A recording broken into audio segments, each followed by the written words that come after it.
Yo, Bakayalo, Konoyalo, et oui, on se retrouve pour un résumé complet du chapitre 1 ou chapitre 81 de Boruto, Two Blue Vortex. Oui, on a le résumé complet déjà, ça avance très vite, même si la sortie officielle est dans 4 jours. Moi, j'ai déjà vu le chapitre, vous pouvez voir directement sur le lien en description la réact avec toutes les images. Et évidemment, il y aura la fameuse vidéo avec toutes les images que vous aimez bien, animées comme il le faut. Mais en attendant, comme d'habitude, petit résumé complet de ce qui se passe.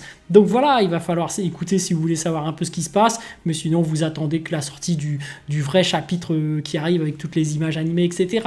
Mais bref, bon, ça commence avec une Sarada qui arrive dans la maison du Hokage et elle se rend compte que effectivement son remplaçant n'est autre que Shikamaru. Oui, vous avez bien entendu, Shikamaru, 8e Hokage. Un peu frauduleux, mais voilà, on sent que lui, par rapport aux autres Hokage, il n'est pas capable de battre un Zabuza, je suis désolé de le dire. Zabuza qui est de niveau Jounin, est-ce que Shikamaru arrive à tenir tête face à quelqu'un comme Zabuza? Bon, j'exagère évidemment, je pense qu'il peut quand même gagner grâce à sa manipulation des ombres, mais vous voyez ce que je veux dire. Tu le mets face à un Itachi, Shikamaru il se fait prendre par Itachi, hein, je suis désolé de le dire. Alors que Naruto, non.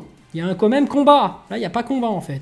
Il se fait complètement dominer. Vous voyez, en termes de puissance, déjà, bon, après, en termes de sagesse, d'intelligence, on voit bien que Shikamaru est au top. Et d'un autre côté, on voit en second commandant, on a Konohamaru. Donc, Konohamaru, pour accéder à ce rang-là, sincèrement, bon, il était Jounin quand même, mais là, il est le deuxième, le second du Hokage. Le conseiller, le mec a un palmarès assez réduit. On va dire que voilà, bon, en fait, pourquoi je m'enflamme à vous expliquer un peu les...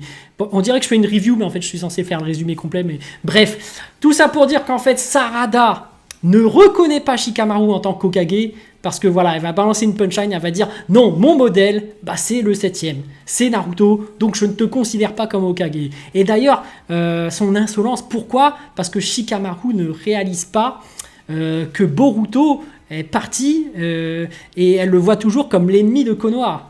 Parce qu'on rappelle que Sarada n'a pas perdu la mémoire. Elle sait ce qui s'est passé. Mais d'un autre côté, Shikamaru est victime d'omnipotence. Donc voilà. Elle essaie tout de même, pendant toutes ces années, donc 3 ans d'ellipse, de renégocier, d'essayer de faire comprendre au Hokage remplaçant que Boruto est en fait un gentil. Mais rien n'y fait, le pouvoir d'omnipotence est trop fort. Finalement, les incohérences de souvenirs qui ne tenaient pas la route, bah, ils se sont habitués et finalement, Shikamaru et Konohamaru, et d'ailleurs tout le village, considèrent Boruto comme un traître et veulent le chasser. Et d'un autre côté, ils ne croient pas Sarada et s'inquiètent pour elle parce que non seulement elle a perdu son père Sasuke qui allait aider Boruto, donc tout ça c'est dit dans ce chapitre. Et d'ailleurs, Shikamaru la prend un peu pour une folle, hein. La pauvre Sarada qui sait tout en réalité. Et voilà, Sarada qui balance la punchline. De toute façon, toi, je te considère pas comme le 8e Hokage. Mon modèle, c'était le 7e. Toi, tu ne représentes pas vraiment le Hokage. Donc, il n'a pas la reconnaissance de Sarada. Ensuite, Sarada et Sumire, qui est là, qui a grandi, qui est un nouveau Chara Design. Et ben, on voit que Sarada est partie discuter avec Sumire parce qu'elle n'est pas influencée par l'omnipotence, donc c'est les deux qui sont au courant de ce qui s'était vraiment passé il y a 3 ans, donc elle peut commencer à expliquer, à débattre avec Sumire de ce qui s'est passé et de qu'est-ce qu'elle pourrait faire pour essayer d'améliorer les choses, et c'est très compliqué. Donc là, elle se rend directement chez Eida et Daemon, et Eida et Daemon qui finalement n'acceptent pas de revenir en arrière parce qu'apparemment elles n'y peuvent rien.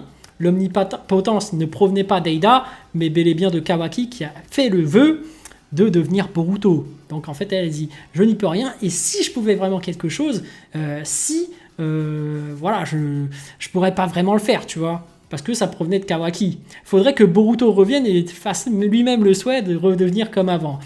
Mais bref, ce que demandent Sarada et Sumire à Eida, c'est d'aller directement voir les autres et leur dire la vérité. Mais elle refuse, parce que si jamais les gens le savent, bah directement ce seront eux les fautifs, qui les ont menti pendant 3 ans sur la vérité. Et d'un autre côté, vu que l'omnipotence est tellement puissant que les gens déjà ne les croiraient pas, et en plus les considéreraient comme des fous, comme des traîtres, tu vois. Donc voilà, Eida qui explique que non, c'est pas possible. on ne va pas le faire. Donc Sarada, elle s'arrête, elle s'en va avec Sumire. Et pendant ce temps-là, on a un Kawaki qui est aux côtés de Mitsuki. Les deux potes, on savait que Mitsuki considérait Boruto comme son soleil. Et comme les rôles ont été inversés, Mitsuki considère Kawaki comme son soleil. Donc il est là, il est énervé parce que Boruto a essayé de tuer Kawaki. Donc si on se rappelle bien dans l'ordre des choses, qu'à l'époque Mitsuki trouvait que Boruto était son soleil, donc ceux qui essayaient de toucher Boruto, lui il était particulièrement en colère, là les rôles sont inversés, donc du coup il a la rage contre Boruto et il est amoureux de Kawaki. Et finalement Kawaki qui lui dit non mais essaye de un peu me lâcher là, parce que bon c'est bon, tu vois, et Mitsuki il est toujours dans ce délire là, tu es mon soleil, je suis ta lune, tu vois. Il semblerait qu'il y ait une relation entre les deux qui essaie de se créer d'un point de vue de Mitsuki, mais Kawaki n'a pas l'air d'être dans le même délire. Mais il n'empêche que Mitsuki a grandi, il a un nouveau chara-design et il est toujours aussi énervé. Et tu sens que depuis tout ce temps, il en veut à Boruto. Donc là, la haine pendant ces 3 ans s'est encore plus accumulée et on sent que Mitsuki, dès qu'il retrouvera Boruto, il va utiliser tous ses pouvoirs. Déjà qu'on se rappelle qu'à l'époque il était en mode ermite, là il est prêt à en découdre directement. Mais bref, Kawaki qui reste calme, il est là, il arrive à voler. On se rend compte qu'effectivement il a plus de pouvoir d'Otsutsuki désormais, il maîtrise un peu mieux ses pouvoirs. Du coup, il arrive à voler tout comme Ishiki Otsutsuki. D'ailleurs, on voit que par rapport aux différents gardes qu'ils ont envoyés Konoha pour essayer de retrouver Code, il y en a un qui est revenu avec le marquage de griffe et finalement, il va utiliser son œil pour réduire son marquage de griffe. Donc là, Konoha sont en train de suspecter Code qui essaie de s'infiltrer au sein de Konoha. Et finalement, il y a plein de gardes qui vont avoir plusieurs marquages. Donc là, Kawaki qui essaye d'aider au mieux les équipes de Konoha à neutraliser ces marquages. Donc bref, pendant ce temps, on a l'évolution également d'Himawari. Himawari qui a grandi et qui essaye de devenir plus forte pour devenir une ninja. Et pourquoi? Elle s'explique parce que là, elle s'entraîne avec Chocho directement. Bon, on voit que en termes de technique pure ninja, elle se fait quand même neutraliser par Chocho, parce que Chocho, non seulement elle est plus expérimentée d'un point de vue ninjutsu, mais aussi en termes de puissance pure, pour l'instant. Mais on rappelle qu'Himawari, attention, Daemon a dit qu'elle était la personne la plus puissante de tout le village. Donc elle a un pouvoir caché qu'on ne sait pas encore. Donc moi je l'ai dit, ce serait certainement une Otsutsuki. Mais bref, je dérive. Une nouvelle fois, on la voit s'entraîner, elle se fait battre par Chocho. Et finalement, on lui demande pourquoi est-ce que tu t'entraînes tant? Pourquoi tu te donnes tant pour essayer de devenir plus forte? Et elle explique que, en fait, elle sent que Boruto est toujours gentil.